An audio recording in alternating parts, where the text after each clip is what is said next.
right, let's dive in. Today, we're venturing into a realm that's often shrouded in mystery, the world of spiritual warfare and demonology. You sent over chapter 2 of Spiritual Warfare by Pastor Peter Morgan. Yeah. And I got to say, it's pretty intense stuff. It is. It really makes you think about what might be happening just beyond our sight, in the unseen realm. Absolutely. Pastor Morgan doesn't hold back. No, he doesn't. He paints a very vivid picture of this unseen world. He does. Even going so far as describing a hierarchy of evil.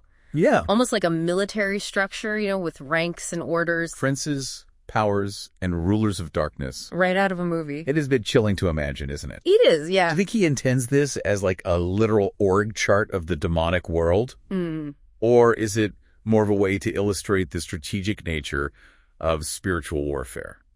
That is the question. Yeah. While he doesn't explicitly say it, the way he emphasizes their coordination definitely suggests he believes there's a deliberate, organized force at work. Right. It's not just random chaos. It's not. It's strategic. Yeah. And this isn't just some abstract concept either. No. He brings it to life with that story about the pastor who encountered a demon on another pastor's shoulder. Oh. Right. I mean, that's where it gets really interesting. Yeah, it does. And let's be honest, a bit creepy. A little creepy. It's not some shadowy figure lurking in a dark corner, right? Right. It's this, he describes it as good-looking, clever, and knowledgeable demon.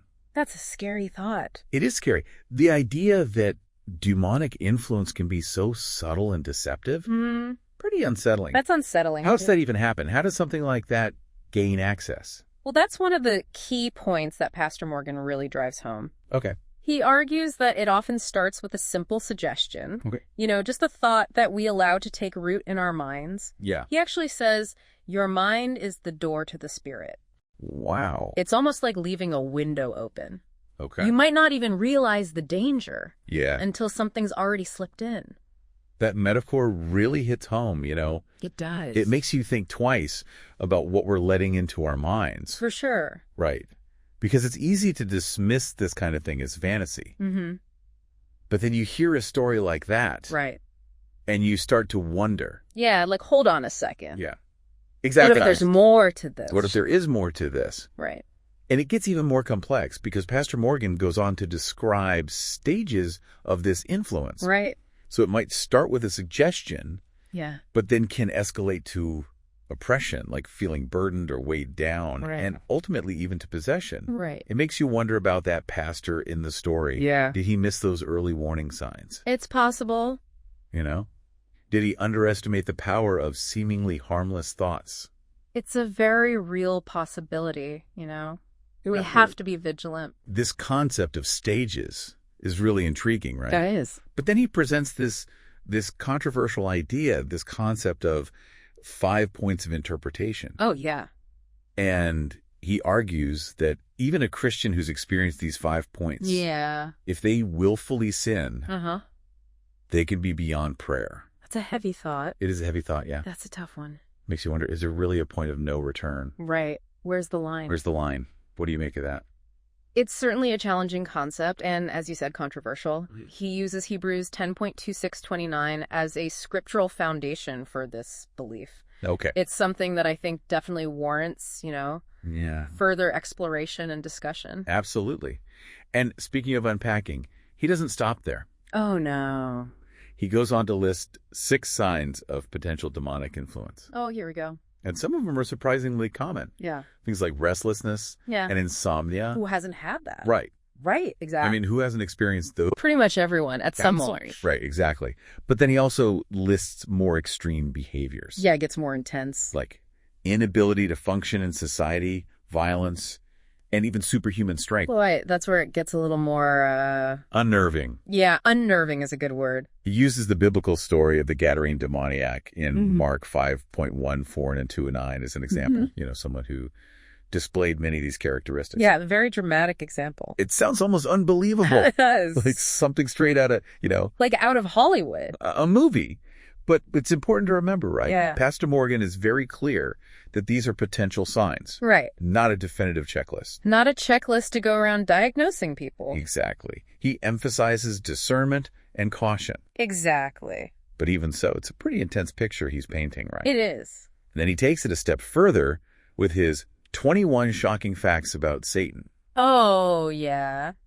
I have to admit that title alone caught my attention. I know, it's a real grabber. Yeah, Right. He doesn't just present Satan as this, like, generic evil force. Right, it's not some abstract evil. He gets very specific about Satan's personality, his actions, his plans, even his conversations with God. It's a very personal portrait of evil. It's a very personalized portrait of evil, yeah. Very specific. Did any of those facts particularly stand out to you?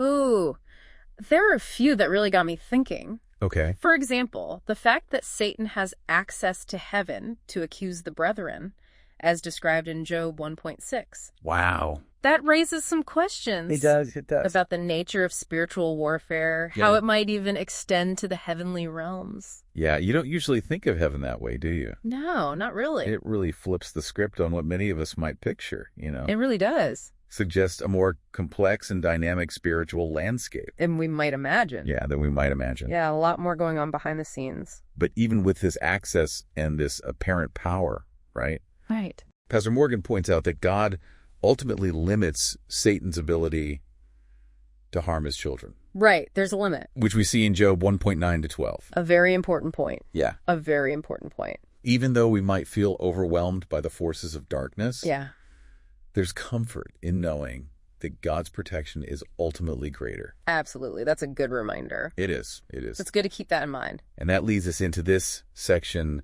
on demon manifestations. Ooh, here we go. This is where things get really intense and honestly a bit frightening. Yeah, a little scary. Are you ready to go there?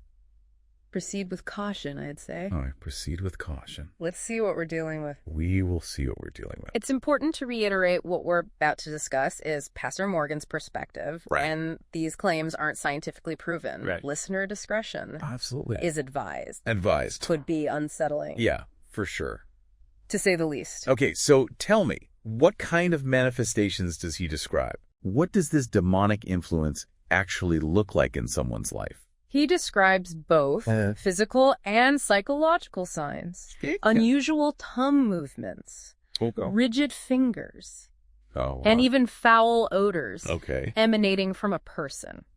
Wow, those sound like something straight out of a horror film. They do. It's easy to see how someone might misinterpret those signs. Right. Especially without a framework for understanding spiritual warfare. Exactly. Context is everything. Yeah. He even describes more intense manifestations, things like screams, claw marks. Oh my goodness. Appearing on people's bodies. Wow. And even physical ailments, like severe headaches. Okay. Uncontrollable crying. Yeah. Okay, that's sending chills down my spine. Yeah, it's intense stuff. It raises the question, how do we discern what's truly demonic versus, something with a medical or psychological explanation? The age-old question. Right. Where's the line? Where's the line? That is the million-dollar question. Yeah. Pastor Morgan doesn't offer a clear-cut answer. Okay. But he does stress the importance of spiritual discernment. Okay. He believes that relying solely on our five senses can be misleading when dealing with the spiritual realm. Right, because we're limited by what we can see, hear, touch, smell, taste. Right, exactly. If we're only looking for physical explanations, we might miss the spiritual root of the issue. Absolutely. We might be missing the bigger picture. And then he introduces this idea of transference of spirits. Oh, yeah. This concept that demonic powers could be passed down through generations. Interesting concept. He cites Exodus 20.5 and Deuteronomy 5.9, which talk about the sins of the fathers being visited upon the children. Right, for generations. Generations. Generational curses, as some people call them. It's a fascinating concept. It is. But also a bit troubling. It is, yeah. If we inherit these negative spiritual influences from our ancestors, does that diminish our free will? Right. Are we predestined? Are we predestined to repeat their mistakes? Big questions. Big questions. Yeah. He tells a story about a young man who was struggling with a troubled past and kind of connects his behavior to inherited spiritual issues. Trying to find the root cause. But then he also says both good and evil can be passed down. Right. It's not all negative. Referencing Psalm 112.2 and Proverbs 20.7. It's a two-way street. So maybe it's not a one-way street. Right. There's herb. There's a potential for both negative and positive inheritance. Exactly. We have a choice. It suggests we have a responsibility, right? Yeah. To break negative cycles and cultivate a spiritual legacy that blesses future generations. Oh, it's empowering. Yeah. But it also begs the question, how do we break those negative cycles? Right. How do we fight back? Especially if they're rooted in the spiritual realm, and right? Yeah. How do we fight something we can't see? That's the challenge. That is the challenge. That's the big question. Pastor Morgan believes in the power of spiritual cleansing and deliverance through prayer, faith, and the Holy Spirit. Powerful tools. He seems to be saying that acknowledging the spiritual dimension of our struggles. Right. That's the first step. Is the first step towards overcoming them. Awareness is key. Makes this interesting statement. Memories are the key to the future, not the past. I like that. It suggests that while we might be influenced by our past, we're not imprisoned by it. Right. We have the power to choose. We can choose to learn from those memories, create a different future. That's a powerful message of hope. That's hopeful, right? It is. But remember, as with many of Pastor Morgan's ideas, this concept of transference of spirits, it's controversial. It is definitely not a universally accepted belief. Right. We need to approach this with an open mind. Yeah. A critical eye. Absolutely. Not blindly accepting everything, but also not dismissing it outright. We have to think critically. We have to think critically about it. Weigh the evidence. Let's get back to those demon manifestations. All right. Back to the scary stuff. Because there's a lot to unpack there. There is. He doesn't just describe the physical and psychological signs. Right. He also talks about demons speaking through people. Even resisting attempts at exorcism. Oh, wow. He quotes them saying things like, "This is my house. I'm not leaving." Oh, that's creepy. I'm getting chills just hearing you say that. I can imagine. It's intense. He also talks about a spirit of escapism. Yeah. Which he believes drives people to seek solace in things like drugs and alcohol. Right. To kind of numb themselves to spiritual realities. Trying to escape the truth. So some of our coping mechanisms, the ways we try to deal with pain and stress, might actually be influenced by these negative spiritual forces. It's a possibility. That's a sobering thought. It is, yeah. He even mentions a case where a man was constantly falling asleep. Oh, wow. Unable to stay awake. Yeah. And he suggests this could be a manifestation of demonic oppression. It's a different way of looking at things. It's interesting, and again, potentially controversial. Yeah, for sure. How he connects physical ailments, psychological conditions, even addiction to these potential spiritual causes. He's drawing a connection there. He's very clear. Very clear. That he believes everything that attacks the human body is ultimately from the devil. That's a bold statement. That's a pretty sweeping statement. It is. It challenges us to look beyond the surface. To dig deeper. Consider the possibility that there might be more to our struggles. Right. More than meets the eye. Than meets the eye. Yeah, the unseen world. But he also shares some pretty unsettling examples. Oh, no. He talks about a Baptist minister who believed in physically beating demons out of people. Oh, my goodness. Yeah. He would literally take a bat to people. Wow. He thought were demon-possessed. That's taking things to an extreme. That's horrifying. It is. It's so important to remember that this is not a mainstream belief or practice. Not at all. Within Christianity. No, this is an outlier. Definitely highlights the dangers of misinterpreting or misapplying these concepts. Absolutely. We have to be careful. It seems like navigating this territory requires a lot of wisdom, discernment, and compassion. Yeah. A delicate balance. Well, we've covered a lot of ground in this deep dive so far. We have. From the hierarchy of demons to these manifestations of their influence. A lot to think about. It's a fascinating and, at times, a bit frightening exploration of this unseen world. Of a wild ride. So we've journeyed pretty deep into Pastor Peter Morgan's perspective on spiritual warfare. Yeah, we've been through a lot. Encountered some chilling demonic manifestations. We've grappled with the idea of inherited spiritual burdens. Generational curses. Right. Heavy stuff. And even questioned the line between the psychological and the demonic. Yeah. Where's the boundary? Where's the boundary?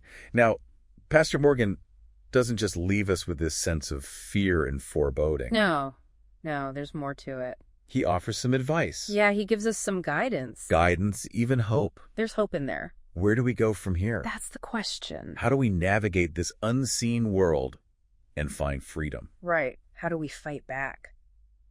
You're right. It's not all doom and gloom. Not at all. Pastor Morgan emphasizes the importance of understanding the spiritual realm. Yeah. Knowledge is power. He argues that someone who isn't spiritually aware, Yeah.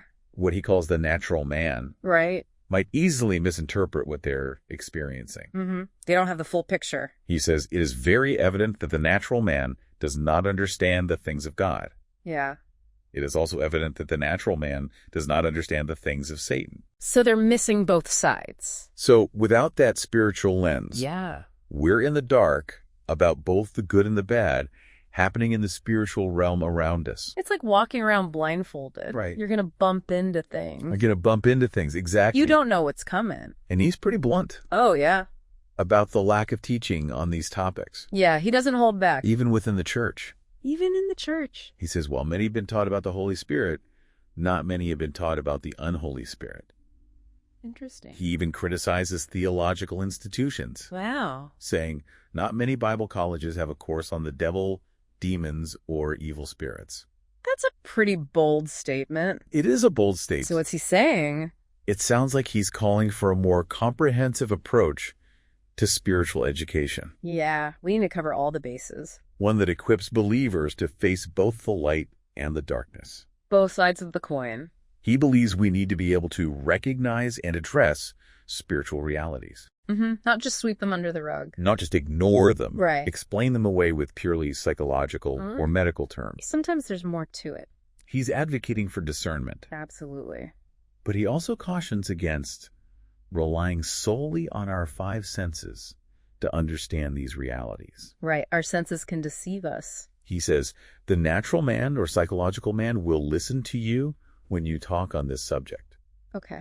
The spirit, because he depends on understanding the things of the spirit, because he depends on understanding, Right. not upon his five senses. That's just the physical. Sight, hearing, smelling, tasting, and touching. Yeah. These rule his life. So we need to go beyond the physical. We can't just rely on what we see, hear, or touch to understand the spiritual world. Right. We need a different kind of perception. We need something more. A spiritual awareness. And he contrasts this with the spiritual man, Okay. who declares the things of the spirit realm as being as real as the things we see. So it's about developing that spiritual perception. Yeah, a way of seeing beyond the physical.